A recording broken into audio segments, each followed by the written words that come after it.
I'm worth the business. I'm worth people but purchasing it for me. And I think that's more of anything is our mindset of taking the chains off of what our ancestors had to go through and living in what we are. Like, our ancestors are proud of us right now.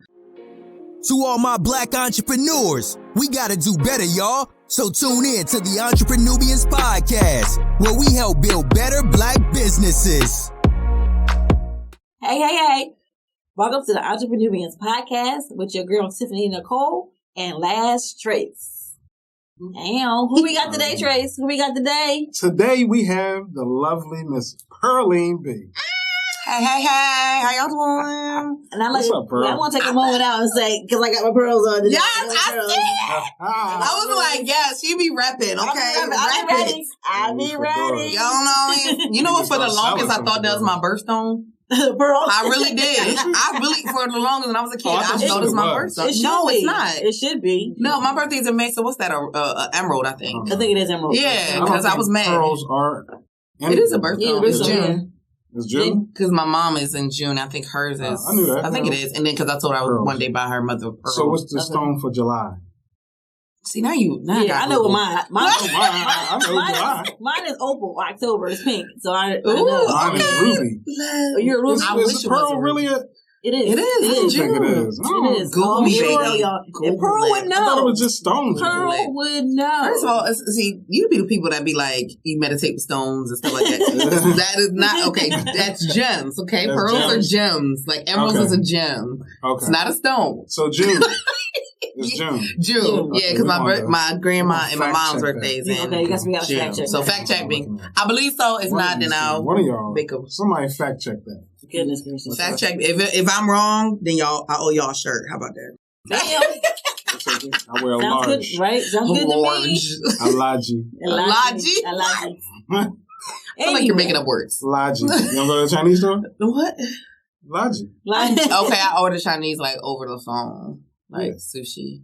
Yeah, Laji. I never ordered Laji. I never did. Really? Oh, yeah. Well, I guess it's just our one around our house does that. I don't know, but... May not be a cultural thing. Or they be like... Yeah, right? Exactly. It may not be a cultural thing. See, now we're getting all biased and stuff. Yeah, that wasn't biased, but We're it's getting okay. all biased and stuff. It's like, dang, I thought I was down with the Asian community. Dang it. Not no more. It wasn't North Philly, but like small law. Like, mom, papi. I'm used to the Spanish people like around my way. They're like, mommy, papi. Yeah. Like, I'm used to right? That's why we need some Black entrepreneurs in these poppy stores. That's why we need some Black entrepreneurs. Yeah. Opening more restaurants. Yes.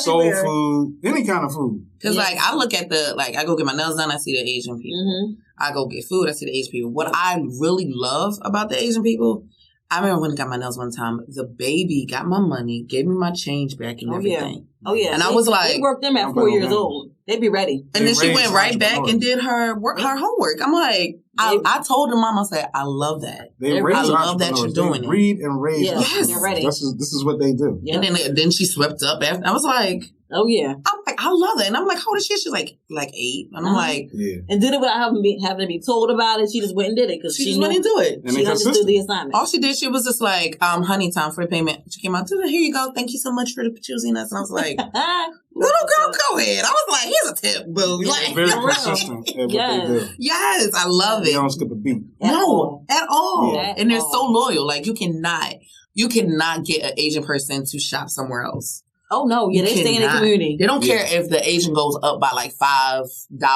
per gallon or whatever they're getting. Right. They'll still buy from them, even if it's more experienced, because they're loyal to their culture. Absolutely. Gotta love them. It's crazy. All right, so what can we learn from this?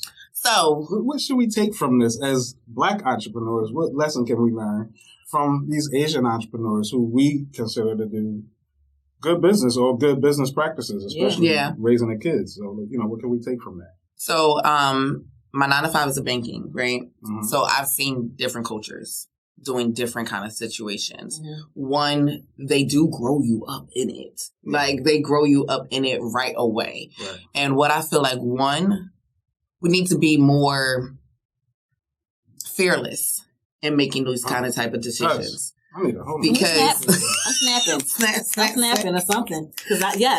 Because it's like they're not fearless to say, no, I won't be with you because you're not in my culture. Mm-hmm. Our culture's so afraid, like, if we do this, we don't want people to think we're racist. Yeah. And it's like, no, it's a cultural thing. This is what we're doing. Mm-hmm. And to go ahead and be fearless and go ahead and buy that building, buy a block. Wow. And do it together. They have investment groups where everybody buying together when it gets to employee.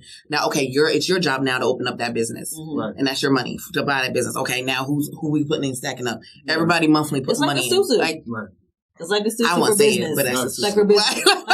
like for business. Right, exactly. Yeah. So it's like we need to stick together and be unified, and we have to treat it like a true business and not a hobby. Yes. And that's what our problem is. It's like, oh, that's my little, change on the side. What? Right. Side hustle came from us. We coined that term, side hustle. A side hustle, and then they look like just to get a couple coins. Yes. Just hustling, period. Yeah. Right. This is what we do. But people feel like it's like, oh, hustling, and they coined it as like a street term. Mm-hmm. But it's not just a street term. Because it's like, I'm hustling at my job, my 9 to 5. That's legal. Yep. You can hustle at some legal stuff. Right. You're working hard, you're grinding. Exactly. That's why I speak was on. Because when I start saying hustle, like, oh, you sell? No. Like, but people need to understand that hustling needs to, when you hustle, you can't just be randomly hustling. Yeah. You need to strategically hustle. You got to hustle with a purpose. It's so funny because I was just thinking to myself. Hustle with a purpose. I was like, I always said like, okay, what's my problem with like marketing? Like I started really getting into marketing with like my music and other things. Okay, wait, before that, back up. So what is your outside of your 9 to 5? What is, I don't want to call it a side hustle. What is your business right, exactly. outside of your 9 to 5? So 9 to 5, outside of my 9 to 5, there's music, there's radio, there's my clothing line. I'm working on a makeup line. Ooh. And then I'm thinking about maybe doing like an Airbnb or something like that. Or like real estate. About that. I know. I already know who to talk to. Like literally, I was like, like literally who? Yep. I was like, as soon as I'm done, Tiff, I'll try. Because I'm just like, it's something that I'm looking at stuff that I can really follow my passion after, and I don't need the 9 to 5. Yeah. But I appreciate my 9 to 5 because I've learned things about the 9 to 5. Mm-hmm. I learned how to be professional. I've learned how to keep things in test. I've learned how to keep my word in business because if you don't have your word, nobody gonna come back. Exactly. They're gonna be like, no, like even if I'm like from your 9 to 5. Yeah, you aren't. And I did like a show episode on that with 9 to 5 helping your afterlife. Or not afterlife, 9 to 5 helping your passions. Because people are like, oh, I need to get out of my 9 to 5. But learn from your 9 to 5. Right. Take what you learn from the 9 to 5 and apply it to your own hustle. Right. So now I'm like, okay, cool. I like that. Group messages. Okay, now I learned the apps. I'm like, okay, cool. I can put everybody in this app and then I can connect with them. I'm learning from what they're teaching me to put into place. Yeah. So you can't mess with me. I'm going to be like, oh, y'all run mine's like a multi-billion-dollar company. As you should. Because that's the only way it's going to become one. Exactly. Hello. Exactly. But also learning like from like other people, everybody gets in to get the hustle. Our society sometimes as African Americans, we're looking for a handout. Mm-hmm. Like, oh, when you make it, you got me. Right. Mm-hmm. Yeah. No. Everybody wants the result. They don't want to do the work to get the result. Right. And that's the problem. Right. Yeah. What do you mean when I make it? Help me make it. Exactly. Right. I definitely or make it with me. Make it with me. Make it with me. And like go a lot build faster. with me. Exactly. It'll go a lot faster. People don't want to do that now more. They're just like waiting for like the bag of money. Like thanks. Like right. Okay. And I thought about that. And me and my sister was talking. She's an entrepreneur too as well. CB creates. I know she does graphic business. We use her. Yes. We already know. They don't know. But we know. But we know. She likes that behind the scenes. She be like, here, you can go. Here you go. I'm chilling in my office, okay? But what we were learning about that is like, I was like, oh, when I make it, I'm going to give that person that much money. She's like, but why? And I was just like, because I feel like I'm supposed to do that. Yeah, because our society is like, it tells us like when you make it, you're gonna come back and give us money and everything. You come back to the hood. But when you come back to the hood hates on you. The hood may try to kill you, which we've seen happen. Yes, which is craziness. That's why you gotta leave. Like people be like, oh, you gotta stay here. No, after you make it, you have to leave because they're gonna try to keep you down. They're gonna try to take from you everything that you left to go get. Yes. At the same time, they telling you should be giving it to them. Yeah, exactly. Mm-hmm. Yeah, they're not coming to you asking you, oh, how can I help you? How can I work for you? Yes. If you to pay me to get a paycheck out of some of that money you made, they just want you to give them. Like, okay, cool. Can I get some? Can I get some coins? Yeah. Can I get some? Like wait. Like it's craziness.